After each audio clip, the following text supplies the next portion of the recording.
What's up, everybody? Welcome back to another highly combustible reaction. We're jumping into the next one on our Sabaton journey. It's coming at us from our time, Sabaton's Ghost Division, but we like to do the Sabaton history first so that we get the full experience. Get over, show Sabaton history, all the love of the world. Go show Sabaton the love. Let's learn a little something about the Ghost Division, Rommel's 7th Panzer Division. Let's go. Hello, everyone. My name is Rommel. Yes, and I am Rommel's assistant, Candy. And this is Sabaton history.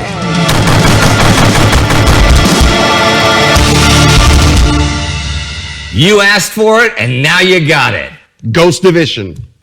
You wanted the best? You got the best! Ghost Division!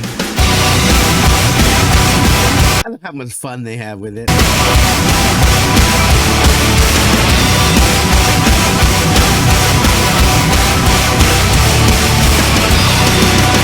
At 5:30 a.m. on May 10th, 1940, the great German gamble in the West, Case Yellow, was about to begin. General Major Erwin Rommel had just a few months earlier been transferred from the Führer Begleit Battalion to the command of the German 7th Panzer Division. As part of the 15th Motorized Armee Corps, it would be the mission of his 7th to guard the right flank of Panzer Group Kleist, which was to drive a Schwerpunkt into France. His immediate goal was to penetrate the Belgian border defenses and push through the densely forested and hilly terrain of the Ardennes forest as quickly as possible. Time was essential. They only had a short window of 3 or 4 days to cross the river Meuse. If they did not manage that, the whole offensive might fail. From the get-go, Rommel pushed his division hard. Vital to his advance were the motorcycle and armored reconnaissance units of Kladschützen Battalion 7, who raced ahead to scout and clear the quickest route for his tanks. These ultra-mobile units could not only cover a large distance much more quickly than any tank, but also could carry enough firepower to tackle obstacles and resistance. Advancing rapidly, the division moved... I can't say that I envy their position, though. I can't say that I envy their position at all. I don't think that I would want to ride around in a motorcycle during wartime. Enough firepower to tackle obstacles and resistance. I don't even want to ride in a Humvee, so I wouldn't want to ride in a motorcycle. Advancing rapidly, the division moved the first day across the river Ourthe and made headway to Dinant, advancing 90 kilometers in a single day. They soon outpaced their neighboring units, the 5th Panzer Division to the north and the 23rd Infantry Division to the south, and contact was repeatedly lost.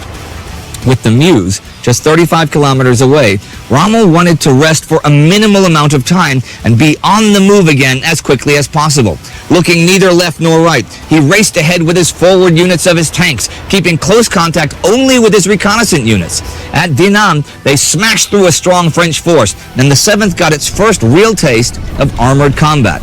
By the afternoon of the 12th, his forces had already reached the mighty river Meuse. Now, this far, Rommel had enjoyed the blessings of his superior, General Hermann Hoth, who supported the idea of aggressive tank spearheads. Taking risks was necessary, and thanks to Rommel, the Meuse had been indeed reached in record time. But it needed to be crossed. Kleist, commanding the whole Panzer Corps, opted to rest his units for the night. After they had reorganized and gotten enough support from the air, they would begin the crossing of the Meuse late afternoon the next day. Rommel, however, thought that air support would be modest at best, and instead ordered only a short rest for his division. At first light, the 7th went on the attack again. It was a hard fight. The French would not let them cross without resistance, but the hasty attack prevented the French from putting together enough force to stop them. Personally leading his tanks across the Meuse, Rommel remained always close to the fighting. From his experience as a stormtroop leader in the Great War, Rommel knew the importance of keeping the initiative. Speed would be both their sword and their shield. The faster they advanced, the more likely it was to catch the enemy off guard. They Following somebody like that could be dangerous. had to ensure that the battle would be fought on their terms. The invasion has begun. Shaking the ground with the force of 1,000 guns. First in the line of fire. First into hostile land, tanks leading the way. Leading the way. while the mass of German troops was busy crossing the Meuse all that whole day, Rommel did not even think of rest. He had to move west, ever west. It did not take long for strong French and Belgian forces to find them. Their superior heavy Char B-1 and SOMUA tanks threatened his troops with disaster time and time again. But Rommel's energetic leadership and improvisation skills gave him the upper hand. He was not afraid to take immense risks now, as this whole endeavor was one big risk anyway. For example, one thing was a risk. morning they were surprised by a French tank attack. Rommel went right up to the front, ordering his troops to fire their signal pistols at the incoming tanks. Surprised and confused, the French tanks veered off. That gave Rommel's artillery enough time to find its targets. By the night of the 14th, the Germans had successfully punched through the last line of defense at the Meuse River. The command, "Pursue with all weapons," meant that French resistance in that area had been broken. The next day, Rommel found himself staring down the French-Belgian border at Montcornet, as a halt order was imposed on all of Holt's divisions. They were standing in front of the extended Maginot Line. It was not as well fortified as the Maginot Line to the east and south, but still dangerous enough that they were given the direct order to not risk the tanks and leave it to the infantry to break through. By late afternoon of the 16th, though, Holt gave the cautious order to probe the defenses. However, he almost immediately clarified that no breakthrough should be attempted. But Rommel was long gone by then. The 7th Division crossed the French border on its own and spotted a whole system of interlocking concrete bunkers with armored cupolas, tank ditches, and other obstacles. At first glance, it seemed impossible to break through without heavy artillery and air support. But as the sun was fading, Rommel decided to attempt something unseen before in military history: a surprise armored night attack directly against a fortified line while on the move. It was near suicidal, but it was also the last thing the French fortress divisions had anticipated that night. The first tanks of Rommel's armored wedge smashed through the first defenses before the French were able to react. Still, resistance was formidable. Vehicles were knocked out left and right by anti-tank guns and artillery firing from the bunkers. Nevertheless, enough German tanks were already within the perimeter to silence the forward bunkers with direct hits. In that lull, the 7th Combat Engineers moved into action, throwing themselves with satchel charges and flamethrowers against the fieldworks. Firing on the move to all sides, the Panzers sped on, quickly followed by the agile motorcycle companies. The only way to escape now was forward. At top speed, they raced towards the French artillery, never stopping. At 11 at night, they had finally punched through the second line and suddenly saw only open terrain in front of them. Rommel wrote this in his diary: "We were through the Maginot Line. It was hardly conceivable. 22 years before, we had stood for 4.5 long years before those self-same enemy and had won victory after victory, but yet finally lost the war. And now we had broken through the renowned Maginot Line and were driving deep into enemy territory. It was not just a beautiful dream, it was reality." But even this Crazy. That's what it was. I got asked the other day in the live stream if I had to go, if I could go back and fight in any war, which would I do? None of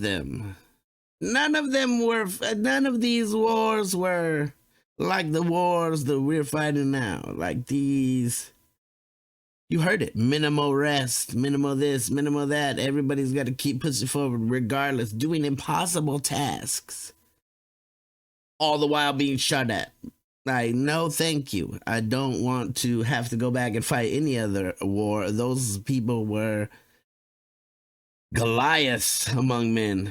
Huge shoes to fill. And I got respect on all sides, because there were some very, very smart tacticians on all sides of every war. Like, unimaginable success would be only temporary if not exploited. Instead of stopping, Rommel drove his armored spearhead onward, speeding at night over the French roads toward the city of Ardennes. They suddenly crashed right into the French 5th Motorized Infantry Division, which had neatly parked its tanks and vehicles on the roadside before going to sleep. Now, they awoke to the sound of grinding metal and the fire of heavy guns. Paralyzed by the sudden, violent appearance, the surviving French scattered in all directions, throwing down their weapons in panic. Rommel was gone as quickly as he had arrived. All along the road to Ardennes, the French were caught by surprise, and soon the night was illuminated by burning tanks and trucks. By 6 a.m., Rommel stood at the Sambre River, but as the sun rose, he came to the grim realization that he was in a seriously dangerous situation. He'd been so busy advancing almost 50 kilometers over the night that he had not noticed that only the few tanks of his spearhead and a handful of motorcycle platoons had been able to keep up with his ludicrous speed. In fact, much of the main body was still at the Maginot line and on Belgian territory.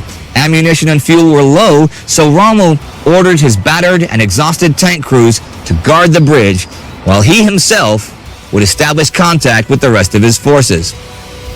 It must have dawned on him Sure, that wasn't going to be a good conversation when he finally got back there. Like, why didn't you all keep up? that his daring exploit had left his forces isolated in the midst of enemy territory. So, pedal to the metal, the crew of his armored command vehicle raced back along the same road back to the east. News spread fast. French soldiers spoke of a German breakthrough, causing further chaos and confusion. French high command tried to make sense of the reports, which seemingly multiplied the advancing forces by the hour. No one knew where this German division was or what it had planned. So this operation earned the 7th Panzer Division the French nickname La Division Fantôme, the Ghost Division. They are the Panzer elite, born to compete, never retreat. Ghost Division, leading Ardennes, always ahead, fed by Ardennes. On his way back, Rommel encountered whole columns of confused, directionless French soldiers whose officers did not know how to react to the news. It could not have helped that suddenly a German armored vehicle was racing towards them from the other direction, firing wildly and scattering them off the road. Rommel ordered his driver not to stop for anything, but suddenly they were behind a large column of trucks moving towards the front. Now, bear with me here. The convoy of 40 trucks was guarded with machine guns, and Rommel drove up and passed it. Then he stopped the lead vehicle, told the French officer to stand down, and then ordered the crew of 40 trucks to get out and disperse. And he basically did this with his commanding tone and his German general's uniform alone. And this is not the only occasion he did something like that. And such was the chaos that French soldiers actually came up to his vehicle, hopefully asking, "Anglais?" But it was a ghost division for German command as well. Rommel had presented them with a fait accompli. The French lines were breached, but on such a narrow front that many believed it was a trap set by the French to lure them in. Nonetheless, the success of his unauthorized push had not only saved countless German lives, but also decisively sped up the whole campaign by days or even weeks. The French Second Corps had dissolved in panic. The 1st French Armored Division was more or less wiped out, and many other French divisions were disorganized or badly mauled. Rommel's attack was an extreme version of German operational warfare, but its strongest effect was psychological. Anything short of a breakthrough would have seen Rommel court-martialed, but his success earned him the Knight's Cross instead. Adolf Hitler himself congratulated Rommel after the campaign, but also scolded him with the words, "Your raid has cost me a sleepless night." Hitler was certainly not the only one. They are the Panzer elite, born to compete, never retreat. Leading Ardennes, always ahead, fed by Ardennes.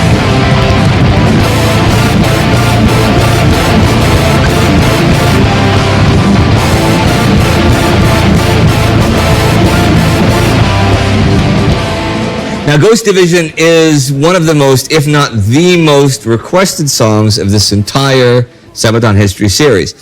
And we haven't specifically saved it to starve people of what they want to see, but we wanted to space out like your hits and your most popular songs and stuff. Okay, so now we're here at Ghost Division. What's the first thing that leaps to your mind when you think of not the fans, not the popularity of the song, but the song? Oh, good question. So much. I mean, it was new for us, that style being so hard-hitting and direct, but also so many memories. I mean, Yeah. some of the strongest memories we can have from a concert is the first couple of seconds on stage. Sometimes, we might have been on the stage sound checking, which Yeah, we sure. usually have, rarely see in the crowd.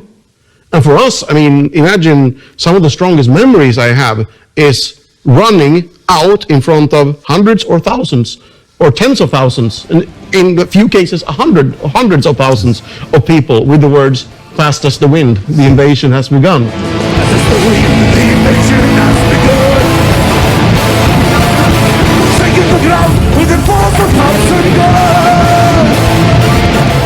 Those are powerful memories, my friends. That is, wow, yeah. I got a reel playing in my head. I wish I could show you what's going on in my head right now. This is a weird one, actually. I remember it very clearly. It's how we're standing on stage. This is in Athens, 2008, 2009. Okay, a little while ago. Yeah, and we're playing the song Ghost Division. And all of a sudden, everything goes, I'm still singing this, but everything goes into slow motion mode, or, you know, maybe moving at a higher clock So far, this frequency. is incredibly hippie, and I have no idea where you're going with this. There were no drugs involved in this experience. Anyway, I remember totally like, oh, here I am in Greece, having a great time on stage, great crowd, and I haven't had any other job in over a year. I guess I'm a professional musician. And that's how I realized. Wow. Okay, that's a great ending to that. I really wondered where you were going with that. That's how I that's a realized. major pivotal moment in your life. It was, and I mean, I wasn't, you know, I always loved music. I always wanted to play music, but for me to have that as my main profession, it wasn't a huge life goal. My life did not depend, or my happiness did not depend on that happening. Okay, sure. I loved playing music. I was going to do it as long as I could, but I always thought I'd do something else on the side. I'd train for radio stuff, music production, Sure, stuff like that. So I You thought are a good studio guy. Like, even you like to sit around and twiddle by Yes, yourself. You know? I do. Yeah, you know, so. So, I mean, I thought I'd be related to it, you know, in the industry somehow, but for me to just realize that, bam, on stage, this is over 10 years ago now. I remember that so clearly. I have a very important question, and I'm not asking for me. I'm asking for all of the people. What was your last job before you didn't have to have another job? The very last one. You don't have to say which McDonald's it was. How did you know? I just like it. No, it was for one of Sweden's larger telecommunications companies. Okay. Everything from helping customers on the phone to what also, well... Can you imagine this man in a 9-to-5 job at an office answering phones and emails? Because I sure the hell can't. Somebody was a technician and patching a phone line, and they needed to know which patch to go into to connect the new phone service and stuff like that. But was this done only by phone or internet? I asked because of your hair.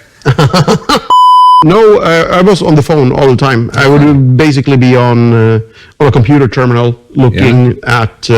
It would have been wasted talent. Oh, you can't use patch B5 because it's busy there. You'll have to go in through that one or install a new one. But this is okay. This is a proper professional job. This is a white collar job. Yep. It's and had you not been famous, you could see yourself doing specifically that for the next 40 years, something along those lines. No, not really. When I did that, I would only get like contracts for a couple of months and stuff. Yeah. And I remember clearly that I wanted to ask them for leave. Where before we did the 2006 tour with Edgar and Dragon Force, we went on tour there. I asked for leave for like 2 months, and can I come back? And they told me like, no, I couldn't. Going on a tour. I'm going on tour. Fuck you guys, basically. So a there's major no- tour, like yeah. that's with Edgar and Dragon Force. That's a That was the first big tour we did with Nightliners and everything. So Yeah. for us, it wasn't no easy deal for I'm not me. going to say no to that. I mean, Some to be people honest, out there would say no. Some people out there would be more comfortable with the security, knowing that they have a full-time job, and they would stay there instead of. I'm glad that he made the jump and said, you know what? No, this tour is more important. there are a lot of people that would say no to that. Yeah. And that's a shame. Yep. Because okay, I understand. Let's say, okay, if you have a pregnant girlfriend or a pregnant boyfriend and you have to take care of, I'm trying to be gender neutral. You're trying to take care. Yeah, I can understand. No, I've got to do a response. But well, it was just you. Yeah, it was just me, and it's also I totally understand. Everybody chooses a different path in life, and I am lucky in that way that I didn't have a super good employer. And I'm lucky that I didn't have they a gave really you time good... that you came back. Yeah. I mean, in a way, for me, it was an easy choice. Yeah. So, I mean, in many cases, I know several really good musicians myself that aren't musicians because they... it's not only about their choices. It's, where are you in your life when you have the opportunity to do something with your music? Have you spent years on another career? Do you have a good employer? Do you have a kid on the way? Yeah. All of these things. So, I mean, I gotta say, we are pretty damn lucky. There's so many good musicians out there that I'm absolutely that didn't do it. Yeah. And I'll tell you what. Just decide. Okay, you know how this episode is going to end? I want you to Photoshop it so it looks like he's flipping burgers, right? And then I want you to play really uplifting music, like heartbreaking, like. No, it's not going to be. It doesn't have to. Just a still picture. Okay. Something. They're probably showing actually us talking about this right now. You know that. But it should say something like, to all those great musicians unsung, thank you from Sabaton history. To all those musicians who sacrificed their musical lives for duty, for family, for honor, for fear, for complacency, or for even a better life. 10 points. They are the Panzer, living on death, always ahead, dead by the good. Panzer, living on death, always ahead, dead by the good.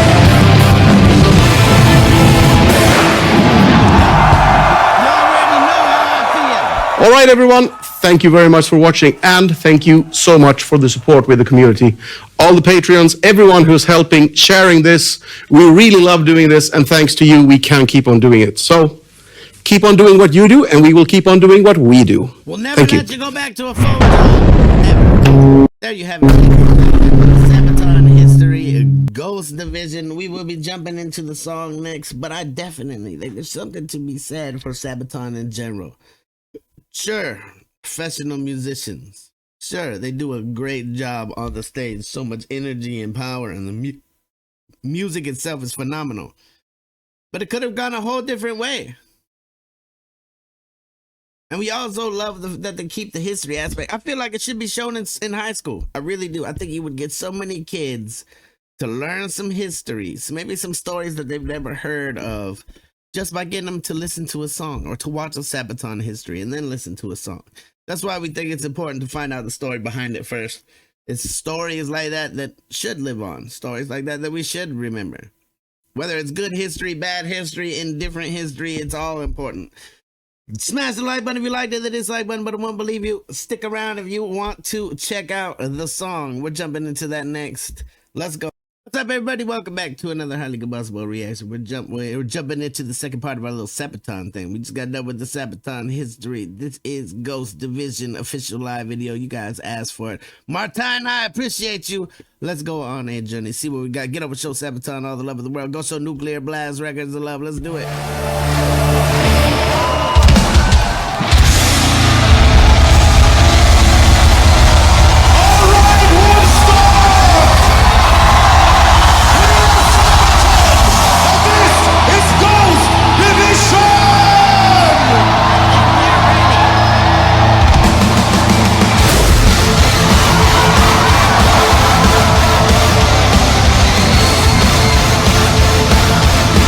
Energy alone is enough to watch any Sabaton performance. I'm telling you, live, it is energetic as hell. I wish we could be right there in the audience.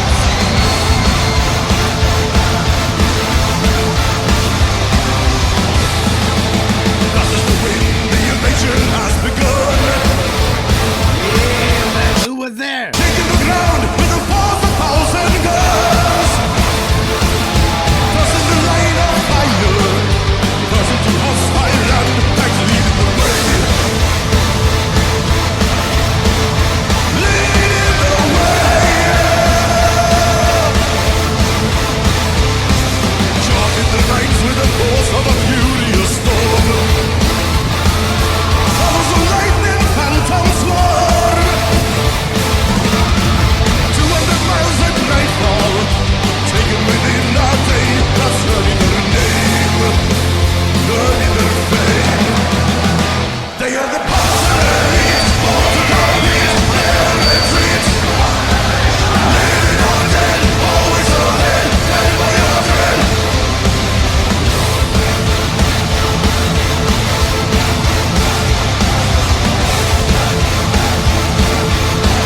is a swathing, moving crowd. Look at this.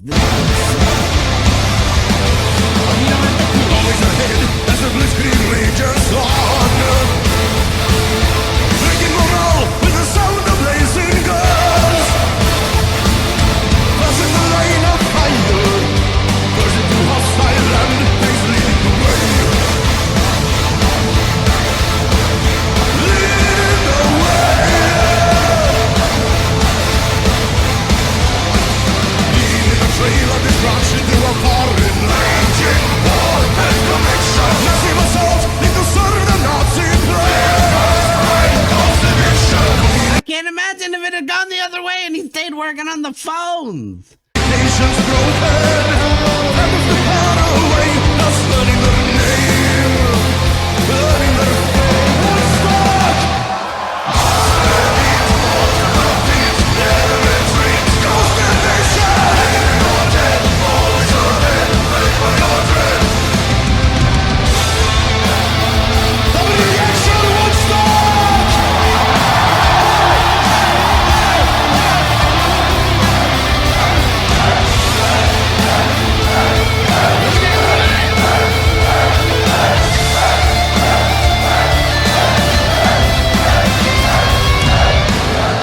Dziękuję bardzo, Polska!